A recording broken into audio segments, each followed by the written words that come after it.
जय श्रीराम. श्री समर्थ सद्गुरू ब्रह्मचैतन्य महाराज गोंदवलेकर यांची प्रवचने. 13 जुलै. आजचा विषय: देव आणि नाम भिन्न नाहीत. आपल्या अनुभवाला येईल तेच खरे जरी असले तरी आपण त्याप्रमाणे वागतो का? पुष्कळ गोष्टी वाईट आहेत असे आपल्या अनुभवाला येते, परंतु त्या करण्याचे आपण टाळतो का? हाच तर आपल्यातला दोष आहे. थोर पुरुषांचे मात्र तसे नसते. त्यांना जे अनुभवाला आले ते त्यांनी आचरणात आणून दाखविले आणि म्हणूनच ते संत पदवीला गेले. खरोखर संतांचे आपल्यावर केवढे उपकार आहेत. जगातले सुख हे खरे सुख नव्हे, दुःखानेच सुखाचा घेतलेला केवळ वेश आहे तो. असे जेव्हा त्यांच्या अनुभवास आले तेव्हा त्यांनी त्या सुखाकडे पाठ फिरवली आणि खऱ्या सुखाच्या शोधाला ते लागले. परमेश्वर प्राप्तीतच खरे सुख आहे असे त्यांना आढळून आले. त्या प्राप्तीचा अगदी सोपा मार्ग म्हणजे ईश्वराचे नाम.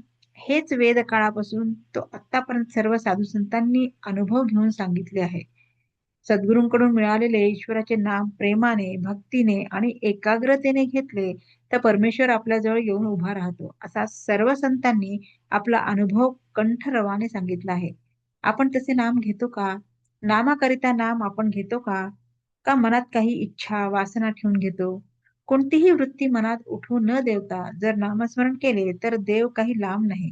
देव आणि नाम ही दोन्ही भिन्न नाहीतच. नाम म्हणजेच देव आणि देव म्हणजेच नाम. नाम एकदा मुखात आले म्हणजे देव हातात आलाच. मुले पतंग उडवितात. एखादा पतंग आकाशात इतका उंच जातो की तो दिसेनासा होतो. तरी तो पतंग उडविणारा म्हणतो, माझ्या हातात आहे पतंग. कारण पतंगाचा दोरा त्याच्या हातात असतो. जोपर्यंत अखंड नामस्मरणाची दोरी आपल्या हातात आहे, तोपर्यंत परमेश्वर आपल्या हातात आहे.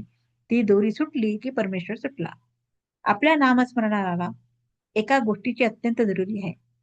आपल्या जीवनात परमेश्वरा वाचून नडते असे जोपर्यंत आपल्याला वाटत नाही, तोपर्यंत आपले नामस्मरण खरे नव्हे. परमेश्वर आपल्या जीवनाचा आधार, त्याशिवाय आपण जगूच शकत नाही, अशी वृत्ती बांधल्यावर होणारे नामस्मरण तेच खरे नामस्मरण. आपली स्थिती तर याच्या अगदी उलट. परमेश्वरा वाचून आपले कुठेच अडत नाही अशा वृत्तीने आपण नामस्मरण करतो. मग परमेश्वर तरी कसा येईल? परमेश्वराचे नाम हेच आपल्या जीवनाचे सर्वस्व समजून नाम घेतले तर जीवनाचे सार्थक झाल्या वाचून राहणार नाही. नामाने भगवंताची प्राप्ती होणारच ही खात्री असावी. अशा नामालाच निष्ठेचे नाम असे म्हणतात. बुधवाक्य: भक्त, भगवंत व नाम ही तिन्ही एकरूपच आहेत. जेथे नाम आहे तेथे भक्त आहे व तेथेच भगवंत आहे. जय श्रीराम.